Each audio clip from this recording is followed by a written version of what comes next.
এক বা ২ বছর নয়, ২ দশক আফগানিস্তানে কাটিয়েছে মার্কিন বাহিনী, কিন্তু ব্যর্থতার মালা গলায় নিয়ে রীতিমতো পালিয়ে আসতে হয়েছে আফগানিস্তান থেকে।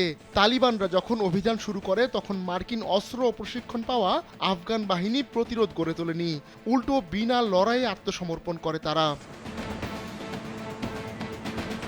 মার্কিন বাহিনী আফগানিস্তান থেকে পালিয়ে যাওয়ার ৩ বছর পেরিয়েছে, এখনও বিশ্বের কোনো দেশই তালিবানি শাসনকে স্বীকৃতি দেয়নি। যদিও চীন ও রাশিয়ার মতো বড় বড় দেশ তালিবানের সঙ্গে অনানুষ্ঠানিক সম্পর্ক স্থাপন করেছে, তবে এবার আফগানিস্তানে মাস্টার স্ট্রোক দিলেন রুশ প্রেসিডেন্ট ভ্লাদিমির পুতিন।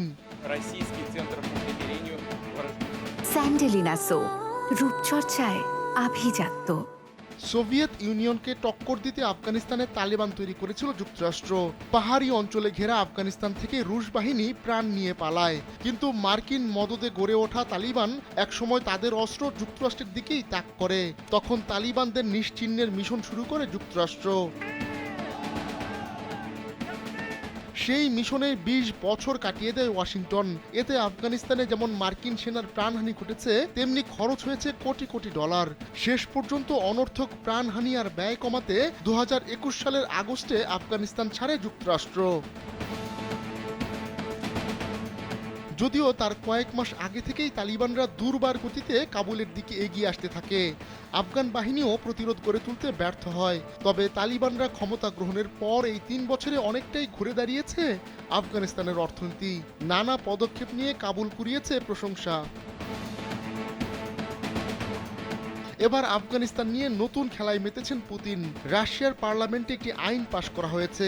ওই আইনের বলে মস্কো ঘোষিত সন্ত্রাসী সংগঠনের উপর থাকা নিষেধাজ্ঞা বাতিল করা সম্ভব হবে। এতে করে তালিবান ও সিরিয়ার বিদ্রোহীদের সঙ্গে সম্পর্ক স্থাপনের পথ সহজ হবে বলে মনে করা হচ্ছে।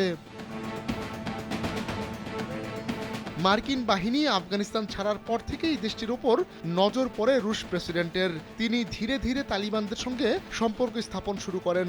এমনকি গেল জুলাইয়ে বড়সড় ঘোষণা দেন পুতিন। তিনি বলেন, সন্ত্রাসবাদের বিরুদ্ধে লড়াইয়ে তালিবান এখন মস্কোর একটি মিত্র। আহমদুল্লাহ শিকদার, কালবেলা।